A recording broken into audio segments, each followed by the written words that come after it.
Hi, I'm John, and welcome to another Product Spotlight. Today we're looking at some models by a company that I've never heard of before. So let's get over to the workbench and take a look.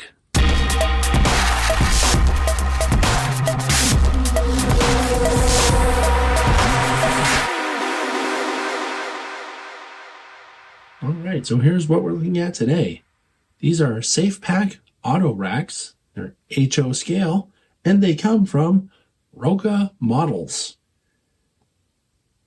These models retail for $109.95, and they come in 44 different road numbers, 10 different road names, and 11 paint styles with a whole bunch of different door and roof configurations. And you'll see as we go through this that they have a lot of very, very fine details on them. So if you're scoffing at the retail price, don't, and you'll see why as we go through this. I do want to mention that you have to go to their website and check out if they have what you're looking for, because not only do they have all those different road names and paint schemes and such, but they also offer them in sets. Also on the website, they have a whole bunch of information about the history of these cars. So it's definitely worth it to check out the website and see if they have what you're looking for. Now, since we have 4 of these, what I'll do is we'll go through 2 of them in some detail and then kind of skim over the other 2. So I figured we would look at this one first because as it was sitting there, I noticed it has no roof, and I thought that was kind of intriguing. I don't know that I have ever seen an auto rack with no roof. And you'll see when we look at the ends, it also has no doors on it, which I don't know. I guess that's better for fast loading and unloading. Maybe they ship all the used cars in these. But anyway, this one is called the version 3 tri-level. And the subtitle on that is Late No Roof. So my understanding is that these originally shipped with roofs, and at some point later in its service life, they took the roof off. So for reasons known only to the people that did it, I guess. But if you look, I'm going to tip it up so that you can see the wheels down there. It's a very nicely done model. These are plastic sides, but they look like metal sides. And the ladder detail on the ends also appears to be separately applied, finely rendered ladders that are glued into place. It's kind of hard to tell, but they look, if they are molded, they've done such a good job as to make it look like separately applied parts. And then the stirrups are also finely rendered, separately applied parts. And if you look here, you can see the brake ratchet detail is also very well done, including the brake chain and this detail that leads to the underside of the car. That's all there. There's also some detail here, which I'm expecting is probably part of the brake system.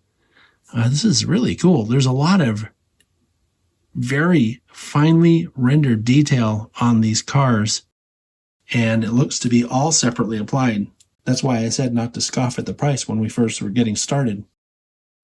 Now looking at the brake end detail, you can see that there's an uncoupling lever, there's an air hose under the coupler, and this is a KD number 5, I believe, coupler. You can see that there's grab iron detail on the interior of the model. That's really cool. And of course it has all 3 levels as a tri-level car. And I thought it was important to look at the other side separately because look at all the visible detail down here. That's all brake detail. We're going to look at that when we turn this thing over and look at the bottom, but that's visible when it's rolling down the track, and it's cool to see it on there. I think most of the auto racks that I've seen don't have that much visible brake detail on the side. And we'll have just a brief look at the A end. You can see that it has the same uncoupling lever, air hose, again, KD coupler, and those little grabs on the interior. So there's not really a lot to look at on the roof of the car because it doesn't really have a roof, but you can see into this third deck, and you can see that the paint inside and the interior of this model is evenly applied just as it is on the exterior of the model. Now a look at the underside reveals all of this brake detail that I was talking about a minute ago. And you can see it's very, very finely rendered, all freestanding parts, and it goes all the way down to the other end. And as I was expecting, this is in fact part of the brake system, this little pipe that showed up on the other side. Boy, this is really cool. Also from this angle, you can see that it comes with these metal wheels, and the couplers are in fact body mounted, which is especially good also. Something that I'm noticing as I'm holding this is that it feels extra heavy. Like the center of weight is very low on this, and it's making me wonder if this isn't a die-cast body. All right, I've done the old switcheroo on you. This next one we're going to look at, we'll do in the reverse order of the first one. And this is the Safe-Pak version 1 tri-level auto rack as delivered in the Santa Fe paint scheme. And as you can see, the details on the bottom are similar to those on the other car that we just finished looking at. You're going to see that there's no shortage of detail on these models. Now this one does have a roof, so there is something to look at here, and the corrugated metal looks very good. So looking at the A end of this model, you can see it has separately applied fine wire grab detail that's also painted a different color. That's pretty cool. And something else we're going to find as you look at this one is that the doors are different on this one than they are on the other ones that have doors. So I think that's the as delivered look. It had the flat doors. I think they later advanced to the curved doors. I'm not sure. Maybe it gave the car a little bit more room inside. I'm not sure why they did that, but you'll see when we get to that. But also, while we're looking at this, you can see how good the separation lines between the white and red are, as well as the markings here. And again, there's one of these ladders on the end that looks to be a separately applied part stuck into this little sort of hollowed out area. Also, you have the detail of the cut lever and the air hose there, and a Katy coupler. Taking a brief look here at the side, you can see this has all that brake detail that we were talking about a minute ago on the bottom showing. So you can see that as it's rolling down the track. And the brake end, showing you the exquisite detail in the brake ratchet area. That is really cool. You know, similar details here as well, including the uncoupling lever and air hose. Oh boy, what a pretty model. And one more look at this Santa Fe model from the side. Just looking at the crisp markings. Something else that's different on this one that the yellow one we were just looking at a minute ago didn't have is it has the ACI label here. That's pretty cool. Lots of different markings on these, and if you take your magnifying visor out, you'll see that most of this small writing over here is legible. Now, this one is the other ATSF one. This is the Safe-Pak version 4, and this is a bi-level auto rack with a high roof. So another variation, and it has some differences in it, so we'll take a little bit closer of a look than I originally was expecting to, but just to give you an idea, the markings and the paint, everything looks especially good on this too. These are really gorgeous models. Looking at the brake ratchet detail, and again, that nice looking ladder detail. This also has freestanding fine wire grabs, painted yellow, right? So for contrast, that looks really good. And this is what I was talking about before. These are different types of doors. They're these curved doors. Now, maybe somebody out there knows what the people in the industry call those. I'm sure they have a name for that. If you know, put it in the comments section below. But one thing I do want to mention, because I know there's someone out there wondering, these doors do not open, just for your information. Something I want to mention while we're looking at the side here, and I think this is worth mentioning because these sides, to me, look like etched metal. They're actually plastic sides.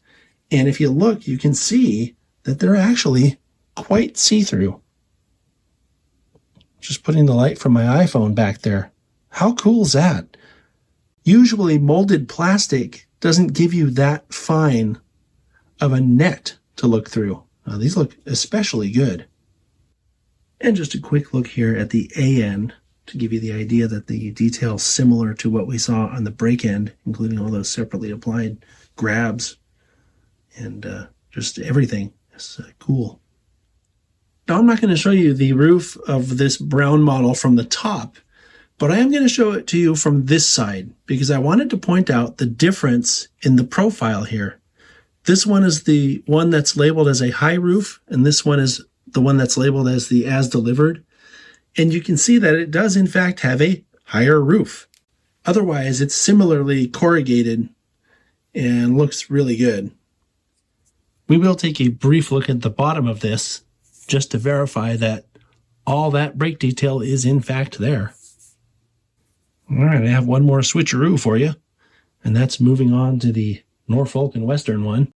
Again, all that same brake detail is there, just like on the other three. The corrugations on the roof are very clean.